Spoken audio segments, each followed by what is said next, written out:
প্রাণী সম্পদ সেবা ও পরামর্শ কেন্দ্র এই চ্যানেলের পক্ষ থেকে আপনাদেরকে স্বাগত। আমরা আজকে সকালবেলায় একটা বাছুর দেখেছি। সেই বাছুরটা প্রচণ্ড শ্বাসকষ্ট ছিল এবং কাশি দিচ্ছিল, জোরে জোরে পুরো বডিকে নাড়া দিচ্ছিল।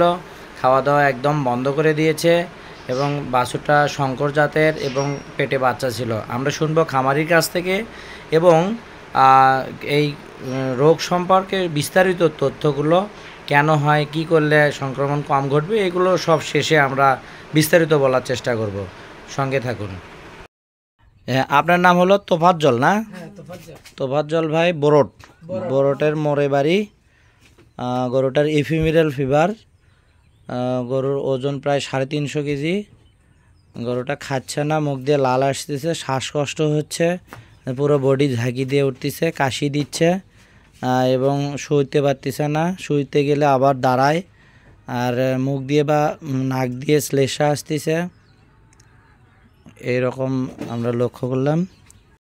রাত্রে ঠিক যেরকম একটা বিয়েনের মতো যে গরুর পরিবেশ হলে যেরকম হয়, উঠে বসে শোতে, মানে কোনোভাবেই মনে হয় শান্তি লাগতেছে না।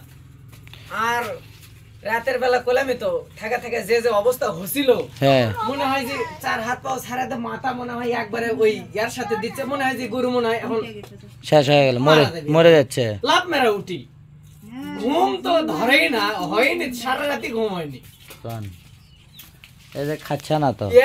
এরপরে আপনি এলা দেখা পরে আবার রাত 11টার দিকে ফোন দিলাম জি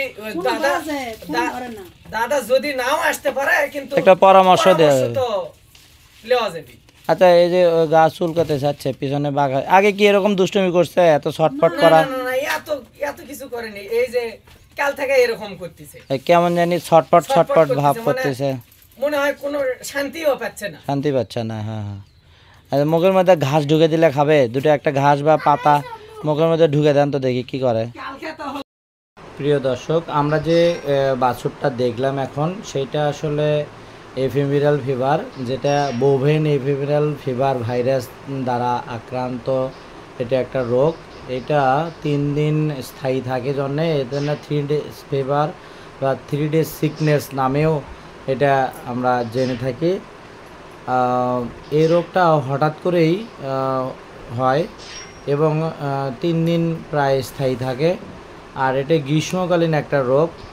যখন আবহাওয়া পরিবর্তন হচ্ছে, রাতের বেলা একটু ঠান্ডা ঠান্ডা ভাব এবং দিনের বেলা প্রচণ্ড গরম, এবং যেগুলো প্রেগনেন্ট গরু এবং উঠতি বয়সের বাছুর সাধারণত সেইগুলো বেশি আক্রান্ত হয়। আর আক্রান্তের এমন একটা স্টেজে চলে যায়, যদি ফুসফুসে পানি জমে অথবা প্রচণ্ড শ্বাসকষ্ট হয়, নাক মুখ দিয়ে লালা ঝরে, এরকম আক্রান্ত হলে সাধারণত সেগুলো মৃত্যুর হারও অনেক বেশি থাকে। আর অনেক সময় দেখা যায় যে আক্রান্ত গরু বা বাছুরগুলো, মহিষ, এরা সারাদিন ধরে শুয়ে থাকে, পায়ের বিভিন্ন অস্থিসন্ধিগুলো ফুলে যায় এবং খাওয়া দাওয়ার রুচি কমে যায়, দুধ কমে যায় এবং বিভিন্ন ধরনের প্রতিক্রিয়া দেখা যায়। তবে এই রকম সমস্যা দেখা দিলে আমরা সাথে সাথে মাথায় পানি দিব এবং গা মোছ করে দিব, পাগুলো ধুয়ে দিব এবং মশামাছি যাতে না কামড়ায় সেদিকে খেয়াল করবে। এবং একটা মশামাছি, দাস, এগুলো কামড় দিয়ে অন্যদের যদি অন্য গরুতে যায় তাহলে এই রোগ কিন্তু বিস্তার লাভ করতে পারে। আমরা সবাই সচেতন হব যাতে এই ধরনের রোগ থেকে আমরা কিছুটা হলেও একটু কমাতে পারি, রোগের সংক্রমণটা যেন কমাতে পারি। ধন্যবাদ সবাইকে ভিডিও দেখার জন্য।